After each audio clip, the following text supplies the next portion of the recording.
Good afternoon, everyone. It's 3:32 p.m. I'm calling this meeting of the Maple Broadband Executive Committee to order for the 5th of March, 2025. Lovely rainy day that we have here.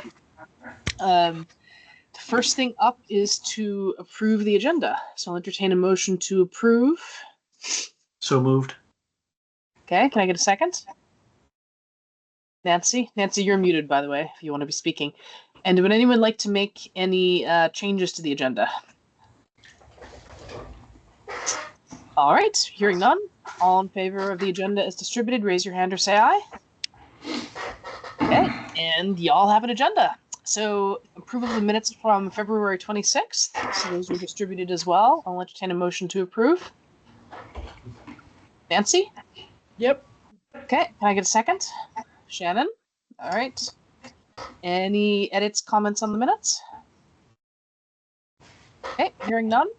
All in favor of the minutes as distributed, raise your hand or say aye. Okay, that's unanimous. Public comments. Would anyone like to make a public comment at this time?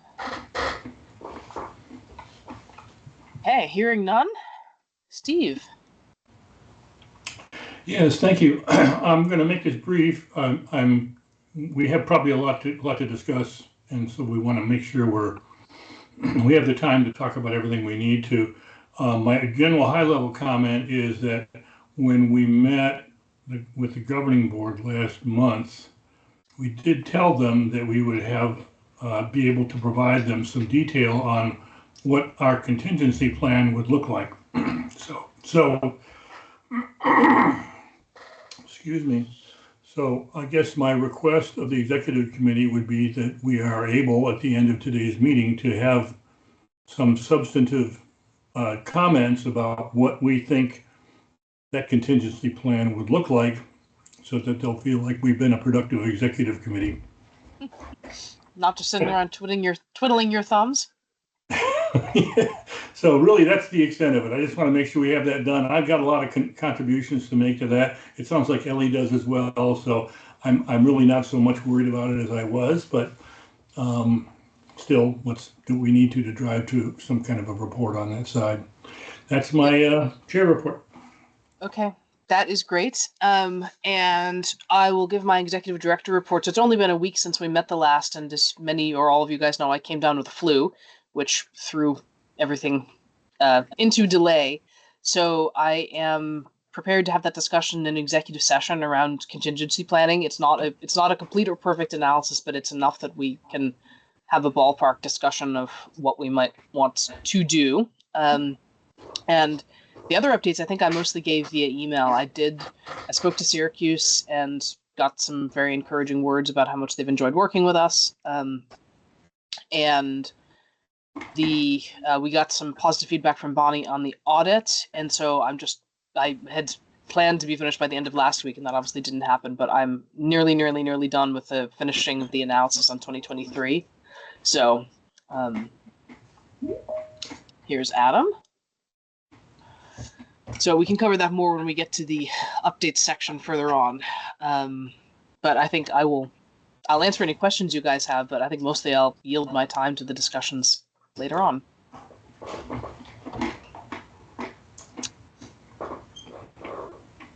Okay, so let's move on to the Finance Committee Charter Review. So, Jeff, thank you very much. Sent out a solid version of that, and I had a couple of tweaks that I made sent back to him, and so what's been distributed to you is the consensus of both of our minds, and I think I will just tee it up by saying that one of the action items that we had was to make sure that whatever we put forth was in compliance with our own existing bylaws, and the bylaws allow for committees of the board, not the executive committee. Having said that, so technically this needs to be a board committee unless we want to amend our bylaws or do something different, but that doesn't mean that it can't also have a dotted line to the executive committee, because I think everyone also understands that in actual fact, a lot of the decisions, or a lot of the deliberation the Finance Committee would inform are decisions made at executive committee level, not at board level. So we just tried to make sure that it was walking the line between the governance situation and the actual situation on the ground. And then there are a couple of things that are reserved for the board around taking on debt. So we made sure that it was consistent. It was not inconsistent with what the bylaws said were the rights of the board versus the executive committee. So that's the introduction that I have to the draft documents. Jeff, is there anything you want to add? Nope. I think you've covered it. Good. At least I'm ahead of something today. Sniffle, sniffle. Okay. I can pull it up on my screen if you guys would like to do a screen share, or how would you guys like to handle that? General comment is that we're hoping to present this to the governing board next week. Yes. So you're giving us 5 minutes or 10 minutes to review this. And if we are not satisfied with it, we're not going to be able to present it to the governing board. Did I not distribute it with the board pack? Yeah. Oh, I haven't seen it, so I don't know. Yeah. It went out yesterday. You did. It went out. Okay. Sorry. Thank you. The only thing that I see, first I'll say this looks really good. Well done. On the debt semicolon bonding, you need a space. So it's just a typo thing. I didn't see anything substantive that I would look to change. That is, yep, you are right. I see that. I'm going to share my screen now. He's talking about down here on this. Yeah, on the heading. On the heading, yep.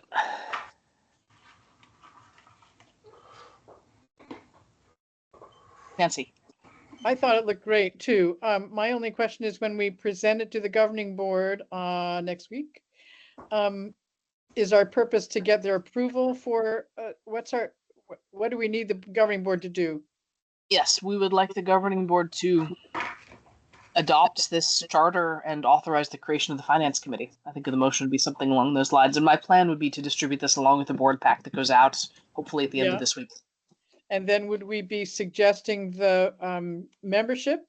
How would that? That is a good question.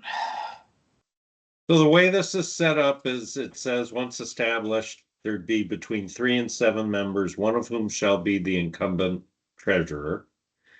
And it could be established with 2 more members initially and expanded. So my hope would be it could be formed. And my understanding was that Cy and I had volunteered to be members, the 2 executive committee members, if you will. And so if all that could happen, the committee could start. I think what we'd be very interested in is, are there more volunteers, suggestions of other potential volunteers who are not on the governing board? And I think, we've previously spoken about this might be an ideal opportunity for somebody who's not involved with Maple Broadband yet, but has, retired finance background. And this is a way to get them involved in our work. And one of our governing board members might know, oh, I have a neighbor who blah, blah, blah. That's what I was thinking. So there might be a lag of a month or 2, some additional members named. But in the meantime, the finance committee could be meeting to work on the audit, to work on our contingency planning, right? Sort of get that going. And can you remind me of the role of the executive director on the committee? My understanding when we spoke last week about this was that the executive director is staff and so assumed would attend. Okay. Did I get that right, Ellie? Is that consistent with your understanding? Well, yes, but Nancy points out something which is implicit in Nancy's comment is that we haven't said that the executive director is an ex officio member, and we might want to do that. Mm-hmm. And the other thing that I'm thinking about, which is just the change management that wasn't working on my brain on Monday, is that this is talking about, so this says that the finance committee will be appointed by the governing board at the annual meeting, and it doesn't currently seem to handle appointments subsequent to that or changes. So I think we could maybe just amend it to say, and members can be changed by the governing board at any subsequent meeting or something like that. But the annual meeting is in May, right? Annual So meeting. Yes. my question to all of you would be, do you want the governing board to appoint the members, or do you as the executive board want to appoint the members of the committee? Well, it's a committee of the board, of the governing Right. board. Understood, the issue. but the often bylaws give the executive board the ability to control committees of governing boards. I mean, that's how it works at regional planning. Well, our bylaws don't right now. I mean, they're Okay. silent, so that's why we drafted it the way that we did. I mean, it's a valid point, Adam, that the next time we reopen the bylaws, we may want to give more flexibility in that regard.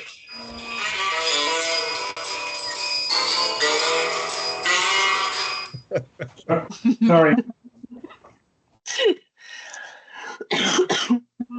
Oh, we all need a laugh. But I mean, having said that, the fact that the bylaws are silent doesn't preclude putting something in the finance committee charter to make it work that way, right? The governing board could delegate through this charter that authority to the executive committee, I suppose.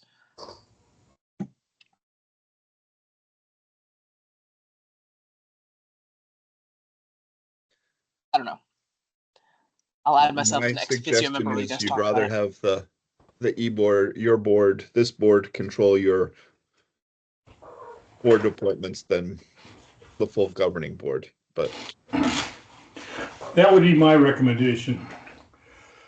We're in the weeds a lot, all of our executive committee. And so for that reason, there's a strong argument for us to be at the helm as far as action with the finance committee.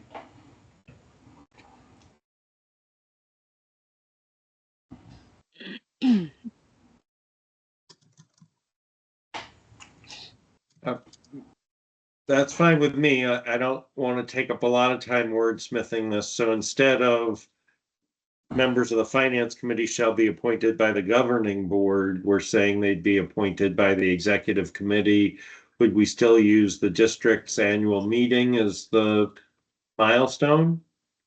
Subsequent to the district's annual meeting? Well, that means we wouldn't Yeah. appoint this until May. Well, I'm also suggesting we'd add language that would say, members of the finance committee shall be appointed by where it now says governing board, we'd say executive committee upon formation of the committee, and thereafter we'd now say Right, subsequent there Confirmed you go. annually. You got it, Jeff. You got it. Okay. Okay.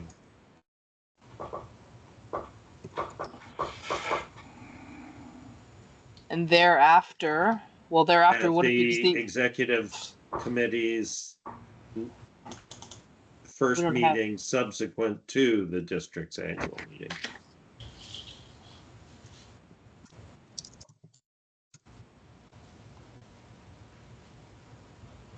And then also at the end of that paragraph, we'd add the executive director shall be an ex officio member. Yep, I got of that. the- And I of amended the the sentence committee. before to clarify that the ex officio members don't count towards the count of members. So it sounds like one of the messages to the governing board is that we'd like to get, we'd like them to there'd be a motion to form this committee of the board, starting now, that we have Cy, Jeff, Lynn, and with Elias an ex officio member of the committee. If anyone in what do we want to say about if anyone is interested in joining this committee, they should let the executive committee know before the annual meeting on May 13th, right? I think before, because we've said it'll be appointed on formation of the committee. So at the next executive committee meeting, Okay. which is later on in March. I don't have the date up in front of me because because the governing board meeting is the 11th, and so I think our meeting is the 19th. I'm just checking quickly. Yeah, 19th. So maybe they can just reach out to the treasurer. Seems like an appropriate single point of contact. Okay. All right, so these are the changes we've made. I filled in the date here about the date that it's being formed. So we say the board is creating it, the governing board. The members will be appointed by the executive committee upon formation, and then thereafter at the first meeting subsequent to the annual meeting. And then we added the change about executive director's ex officio member. Yep. Okay. I move we carry it forward. Is there a second? I'll second it. Looks like y'all are seconding. All right. Any further discussion? All in favor? All opposed? Okay. Size in favor. Okay. All right. So that's unanimous. I will distribute this to all of you for your records, and it'll also go out in the board pack. And then my last question on this is how soon will the finance committee, when is the date of their first gathering? Well, they first have to the governing board has to create the committee, and then the executive committee So has to after appoint that- the committee. So it'll be after the 19th of March. Okay, But I think we pretty much know who at least the core members are, so there's nothing to stop us getting something on the calendar if we wanted to for after the 19th of March, and then let's do that. we might need to move it around if we get more members. But Yep. I think the discussion earlier is probably apropos that I don't expect we're gonna have people jumping up and down to join this thing with immediate effect. So you never know. Can we do that now then? Maybe offline and not in the public meeting. But we can take it as an action item to schedule that committee. Okay, Okay. Anything further on the Finance Committee charter? Okay, hearing none. Steve, if you could move us into executive session, please. Yes, ma'am. I move to find that premature public knowledge of Maple Broadband business strategy would clearly place us at a substantial disadvantage because it risks disclosure of our activities if they were to be communicated to the public. Is there a second? I'll second. Okay, we have a second. I move that we enter into executive session to discuss business strategy under Title I, Section 313, subsection A of the Vermont statutes. Is there a second? A second from Nancy. Thanks, folks. Shut us down, Ellie.